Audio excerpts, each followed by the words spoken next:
Yo, massive. Let's talk about the rich. This me. Yeah, this me. And we're gonna talk about the rich and the wealthy and how nice it is to have money. Living in one of the most coldest country of the world. It's fascinating to hear rich people talk about their riches, their wealth. For me, a poor man, I like to hear stuff like that because I wish I had money. I wish I was rich. For real. Do you too? I'm sure you do too. Get closer to the discreet world of Germany's ultra-rich, of company owners and heirs worth millions. We wanted to find out what makes those on top of the world tick. I guess this what makes them tick. Being like Scrooge McDuck, that they have these money bins in which they wallow in their coins. Hey, that sounds like a playpen of wealth. Massive. More info. The issue is that last year, money rained down on Germany's super rich. Up here we have the Schefflers, the matriarch and her son, who now owns 80%. Mum has kept only 20. The Schefflers have been at the top of our list for many years. I'd have to check exactly how much they're worth, but around 20 billion, give or take a bit. Down here we have Ms. Bargel-Tra, head of the Henkel clan. She's the first and so far only woman chairman of the supervisory board of one of the 30 DAX companies. Germany's economy is still extremely male-dominated.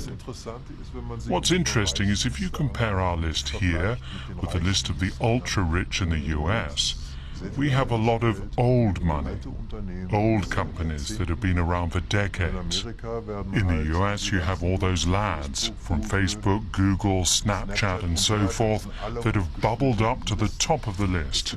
We don't have that type of thing here. And compared with other countries, Germans are very reticent about showing their wealth.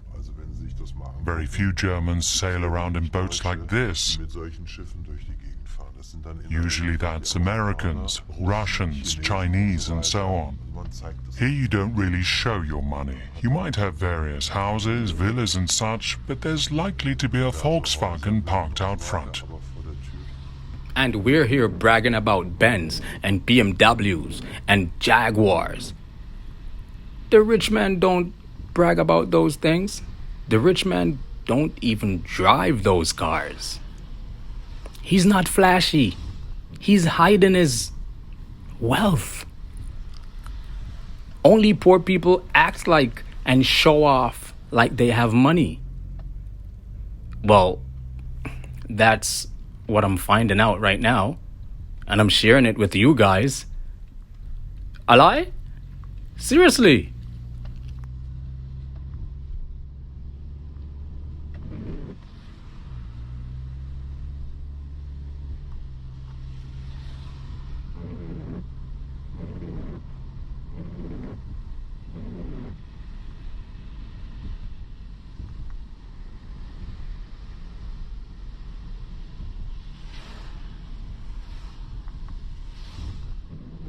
We asked him why Germans are reluctant to show off their wealth.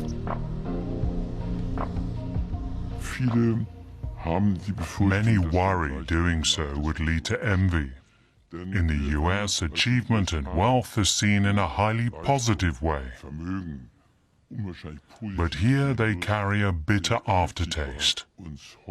Where does his fortune come from? Or how did he get his wealth? That scares some off. It's my money. Don't tell anyone. Don't. Quiet. Keep it quiet.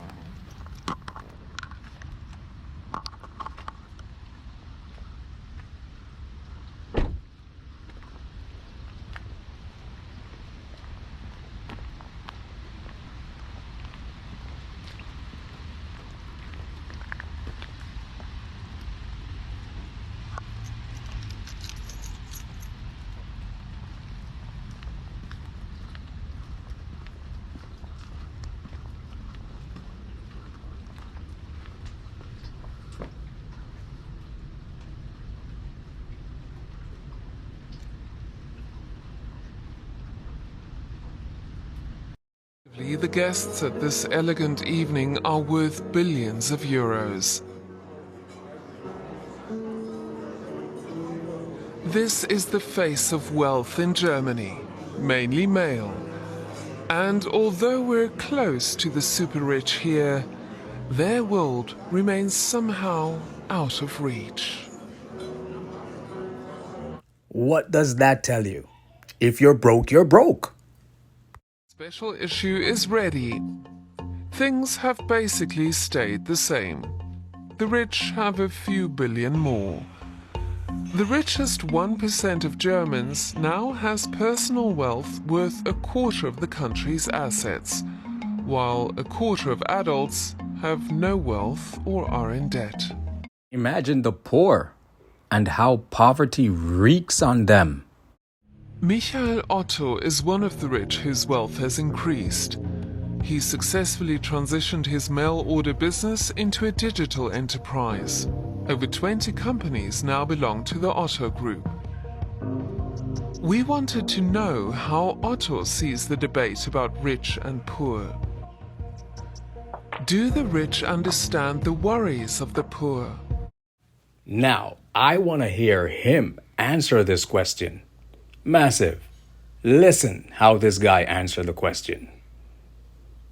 When people talk about those on top who don't understand those at the bottom, I wouldn't say that applies to me. Because I was not born rich.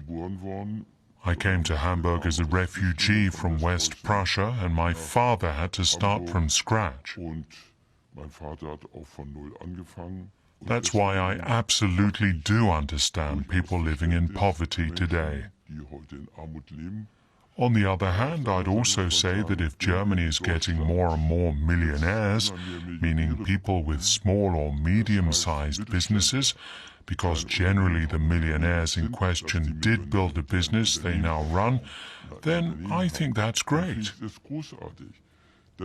Because they're the people creating jobs. For me, that's what should matter in this debate. We should focus on that and not rich versus poor. Isn't he amazing? Every lockdown, we lose 10% of the small businesses because they close for good. So since we're in our third lockdown, we've lost probably 30% of small businesses and they're never going to open again. But do you know which small business is not doing bad? Have you seen these stickers around everywhere? Well, the company that makes them obviously isn't doing bad during the lockdown. Do you want to know who owns it? This guy owns it. The guy on the right. Do you know who that is? So the Premier of Ontario owns Deco Labels, which makes those stickers that every single business needs to have in their store. Pretty convenient business to have. And let's just take a moment to talk about how net worth went from 3 million to 50 million as of April 21. Is nobody going to talk about this?